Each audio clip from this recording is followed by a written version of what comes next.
우리 앞뒤에 계신 분들, 좌우에 계신 분들 바라보시면서요, 우리는 행복한 사람입니다 하면서 인사하겠습니다.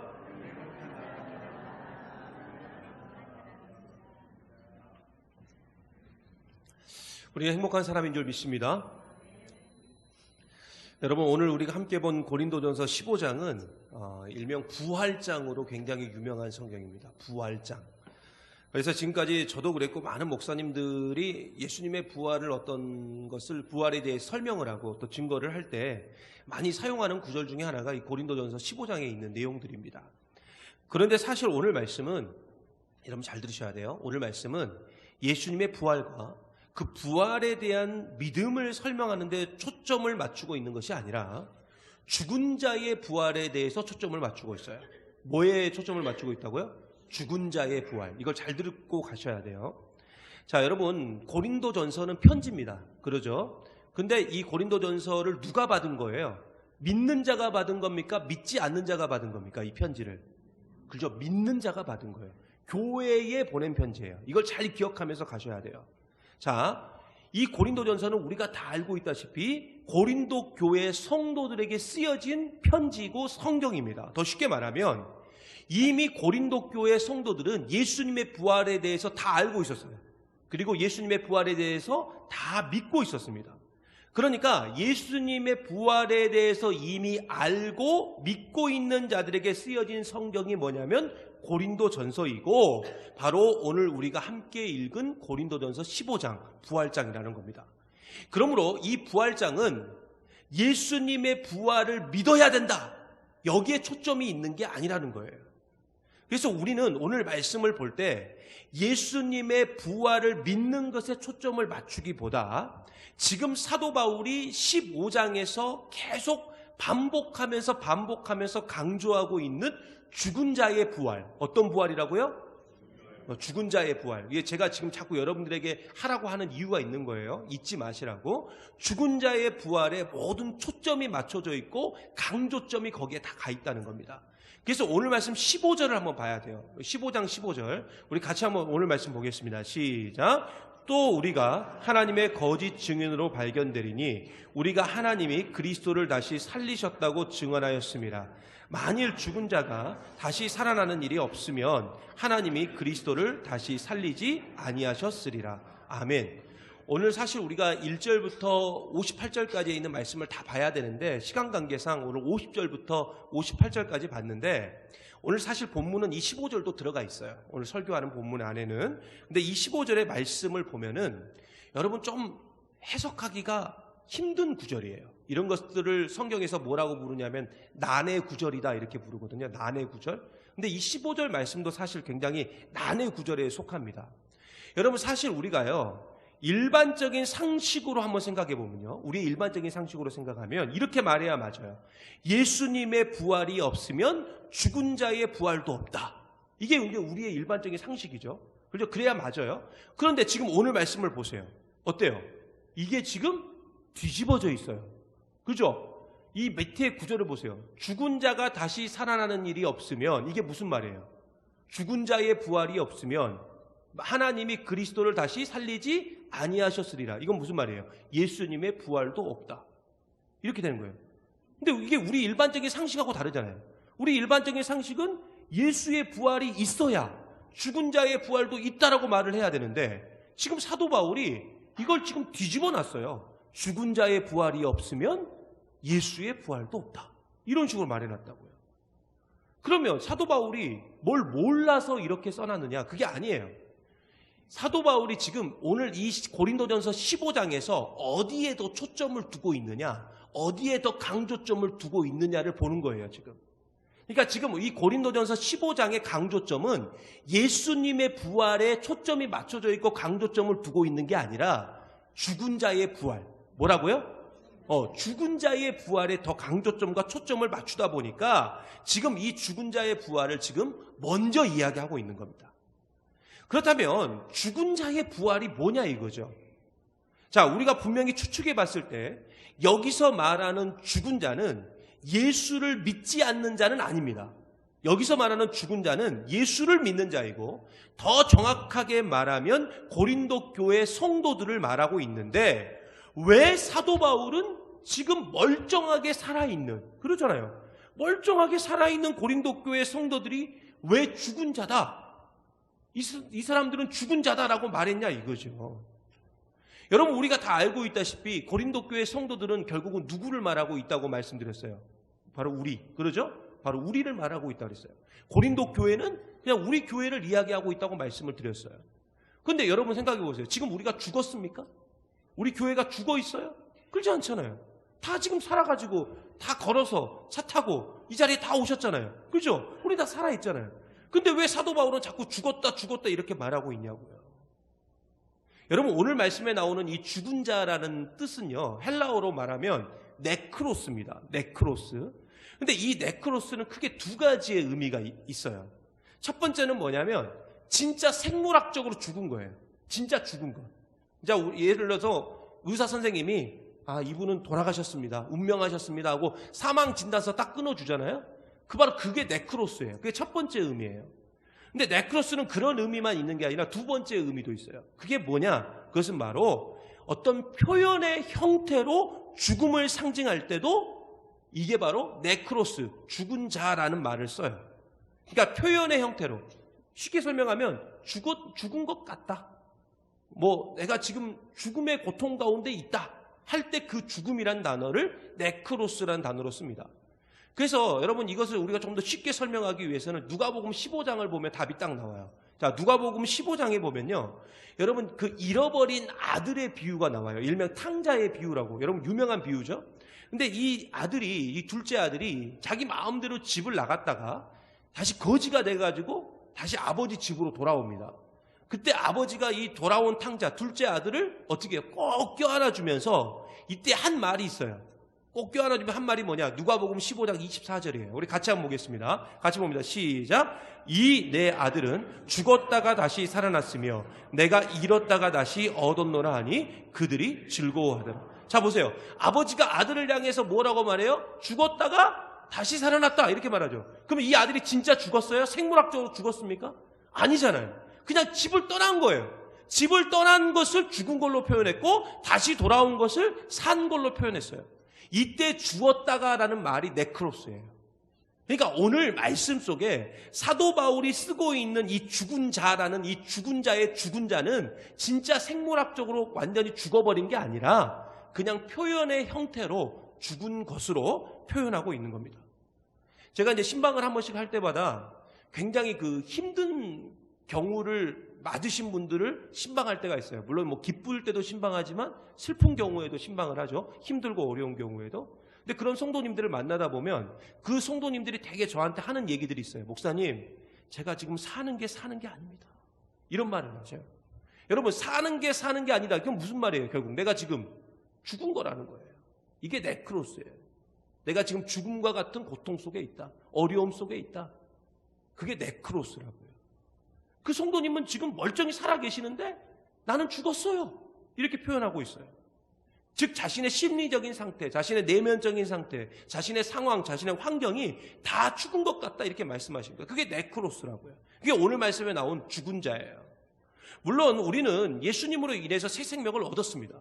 그리고 하나님의 자녀가 되었고 그리스도인이라는 이름도 우리가 다 얻었어요. 하지만 우리 안에는 여전히 뭐가 있느냐? 죽어있는 영역들이 있다는 거예요. 그렇잖아요. 여러분 그거 다 인정하시잖아요. 우리 안에 아직도 죽어있는 영역이 있어요. 하지만 예수님의 죽음이 죽음으로 끝나지 않고 반드시 부활로 이어졌듯이 우리의 죽어있는 영역 또한도 반드시 살아날 수 있는 줄 믿습니다. 근데 그 죽어있는 영역이 뭐냐? 결국 예수님의 성품이에요. 예수님의 성품. 그게 우리 가운데 아직도 죽어있는 게 많이 있잖아요. 그래서 우리는 그 부활의 능력, 예수님이 죽음 가운데 부활하셨던 그 부활의 능력이 우리의 삶 속에서 날마다 확대되고 확장되어 갈 수 있도록 노력해야 돼요. 우리 주님께서 다시 오시는 그날까지, 즉 완벽한 부활이 이루어지는 그날까지 내 안에 수많은 죽어있는 영역들, 예수님의 성품에 관계된 것들이 다시 부활할 수 있도록 우리가 힘써 노력해야 된다고요. 수고해야 된다고요. 근데 이 부활이 온전히 이루어지기 위해서는 어떻게 해야 되느냐? 여러분, 부활이라는 것은 항상 전제되는 조건이 있어요. 부활하기 위해서는 먼저 뭐가 돼야 돼요? 죽어야 돼요. 그렇잖아요. 죽어야 부활할 수 있어요. 그래서 사도 바울이 35절과 36절, 오늘 말씀 35절 36절에 이렇게 말하고 있습니다. 같이 한번 볼게요. 같이 봅니다. 시작. 누가 묻기를 죽은 자들이 어떻게 다시 살아나며 어떠한 몸으로 오느냐 하리니 어리석은 자여 네가 뿌리는 씨가 죽지 않으면 어떻게 된다고요? 살아나지 못해요. 결국 죽지 않으면 다시 살 수 없어요. 그래서 부활은 항상 죽음을 전제하고 있다고요. 그리고 이 죽음은 뭐에 대한 죽음이냐? 우리 육체적 죽음. 더 정확하게 말하면 세상에 관계된 모든 것들의 죽음을 말하고 있어요. 여러분, 우리가 분명히 기억해야 될 사실이 있는데요. 이 땅의 것은 그 어느 것도 절대로 영원한 세계로 연결될 수가 없어요. 여러분 잘 아시죠? 이 땅의 것, 내가 이 땅에서 어마어마한 것을 가지고 있다 할지라도 그것 가지고 내가 천국 갈 수 있습니까? 못 가요. 가지고 갈 수 없다고요. 내가 이 땅에 엄청난 걸 쌓아놓았다 할지라도 여러분 그거 우리가 절대 천국에 가지고 갈 수가 없어요. 그래서 옛날에 여러분 우리 교회학교를 다녔던 분들 기억하시죠? 교회학교 다닐 때 즐겨 불렀던 찬양 중에 이런 찬양이 있었어요. 돈으로는 못 가요? 하나님 나라. 힘으로도 못 가요? 하나님 나라. 이거 확실히 2부 예배는 좀 낫네요. 1부 예배는 한참 해야 뒤에 하나님 나라가 나왔는데 그래서 조금이라도 해주시네. 그죠? 다시 한번 해볼까요? 돈으로는 못 가요? 힘으로도 못 가요? 벼슬로도 못 가요? 지식으로 못 가요? 어여뽀도 못 가요? 마음 착해도 못 가요? 거듭나면 가는 나라? 믿음으로 가는 나라. 아멘. 그게 하나님 나라라고요. 돈으로 못 가요. 힘으로도 못 간다고요. 예뻐도 못 가요. 잘생겨도 못 간다고요. 오직 거듭나야. 오직 믿음으로만. 여러분 오늘 우리는 이제 세례식 입교식을 합니다. 지난번 상반기 세례와 입교를 할 때도 말씀드렸지만 내 옛삶에 대해서 죽고 예수님과 함께 살아나서 예수님처럼 사는 것, 그게 바로 세례다. 이렇게 말씀드렸어요. 예전에는 내 자신이 원하는 대로 살았어요. 그리고 내 육체가 원하는 대로 살았다면 이제는 예수님이 원하시는 대로 예수님처럼 살겠습니다 라고 고백하는 시간이 뭐냐면 바로 세례와 입교의 시기입니다. 그래서 어저께 우리 세례자 입교하시는 분들 제 앞에서 당회 앞에서 다 고백했어요. 나는 이제 하나님 말씀대로 살겠습니다. 말씀대로 살려고 노력해 보겠습니다. 다 이렇게 고백하셨어요. 그러니까 오늘 이렇게 세례 받을 수도 있고 입교를 받을 수도 있는 겁니다. 그런데 이 세례를 통해서 입교를 통해서 많은 사람들 앞에서 이제 나는 죽고 예수로 살겠습니다라고 고백하는 시간이 세례와 입교 예식인데 예수님을 믿고 세례를 받았던지 받지 않았던지 상관없이 분명한 사실은 우리의 소속이 달라졌다는 거죠. 그죠? 죄의 자리에서 의인의 자리로, 그죠? 믿지 않았던 자리에서 믿음의 자리로, 하나님과 원수의 자리에서 하나님의 자녀, 하나님의 백성의 자리로 우리의 소속이 옮겨졌다는 거예요. 그런데 그럼에도 불구하고 우리 안에는 아직도 여전히 뭐가 있어요? 죄가 있어요. 그렇잖아요. 여러분 다 인정하시잖아요. 우리 가운데는 아직도 죄의 세력이 그대로 남아있다고요. 그래서 우리는 이 죄의 세력을 죽여야 된다고요. 자꾸 죽여야 돼요. 그래서 매일 우리가 경건의 연습을 하지 않으면 안 돼요. 생명의 삶으로 큐티하고 153 감사노트 작성하고 최선을 다해서 새벽 기도에 참여할 때 그나마 내 안에 있는 죄의 세력들을 죽여갈 수 있습니다. 결국 예수님만 믿는다고 다 끝나는 게 아니라 세례만 받는다고 해서 다 끝나는 것이 아니라는 거예요. 여러분 출애굽기에 보면은 분명히 증거하고 있듯이 홍해를 건넌 이스라엘 민족을 기다리고 있었던 게 두 가지가 있어요. 홍해를 건넌 이스라엘 민족을 기다리고 있었던 게 두 가지인데 첫째는 뭐냐면 광야, 그러죠? 그리고 두 번째는 전쟁이었어요. 여러분 지난번에 제가 고린도전서 10장을 강의할 때도 사도 바울이 이 홍해를 건넌 사건, 이스라엘 민족이 홍해를 건넌 사건을 뭐로 표현한다고 말했어요? 세례, 그죠? 세례라고 말씀드렸어요. 결국 예수를 믿는다는 것은, 그리고 세례를 받는다는 것은 이제 본격적으로 영적 전쟁이 시작됐다는 거예요. 예수를 믿는다는 것은 결국은 광야 생활하는 거예요. 예수를 믿는다는 것은 결국 영적 전쟁하는 거예요. 물론 예전에는 전쟁이 없었습니다. 예수 믿기 전에는 전쟁이 없었어요. 그럼 평안해서 없었을까요? 아니에요. 죄의 세력에 우리가 붙들려 있었기 때문에 전쟁할 필요가 없었던 거예요. 하지만 이제는 우리가 매일마다 뭐와 싸워야 되는 겁니다. 죄와 싸워야 돼요. 그리고 그 죄로 인하여 죽어 있었던 영역들이 이제는 부활해야 돼요. 이게 신앙생활이고 이게 믿음생활이고, 그래서 신앙생활과 믿음생활은 주님 다시 오시는 그날까지, 이 세상에서 하나님의 심판이 있는 그날까지 계속 우리는 죄와 싸울 수밖에 없고, 싸움이 있는 곳은 피곤할 수밖에 없는 겁니다. 그러므로 지금 신앙생활을 하면서 내 삶이 매일 눈물이고 고통이고 아픔이고 쓰라림이고 상처이고 고난 가운데 계신다면 그건 매우 당연한 거예요. 그리고 지금 잘하고 계시는 거예요. 만약에 우리가 죄악 가운데 있다면 이런 아픔이 있을까요? 이런 고통이 우리 가운데 있을까요? 이런 싸움이 우리 가운데 있을까요? 우리가 죄악 가운데 있다면 그거 필요 없어요. 그러므로 우리는 이 죄에 대해서 온전히 승리하기 위해서는 방법이 하나 있는데, 그게 뭐냐? 날마다 우리가 죽어야 돼요. 날마다 내가 죽어야 된다고요. 내 안에 있는 죄악들이 죽어야 우리가 부활의 능력을 경험할 수 있는 줄 믿습니다. 그래서 여러분 오늘 말씀 50절 한번 볼까요? 50절 같이 한번 보겠습니다. 시작. 형제들아, 내가 이것을 말하노니 혈과 육은 하나님 나라를 이어받을 수 없고, 또한 썩는 것은 썩지 아니할 것을 유업으로 받지 못하느니라. 아멘. 여러분 잘 보세요. 썩는 것은 썩지 아니할 것을 어떻게 한다고요? 유업으로 받을 수가 없어요. 그래서 우리는 죽어야 돼요. 우리의 썩은 것들이 죽지 않고서는 절대로 썩지 않는 영원한 것을 우리가 단 한 개도 받을 수가 없다는 겁니다. 영원한 나라에 우리가 온전히 들어가기 위해서는 그래서 내 안에 있는 썩을 것들을 다 죽여야 돼요.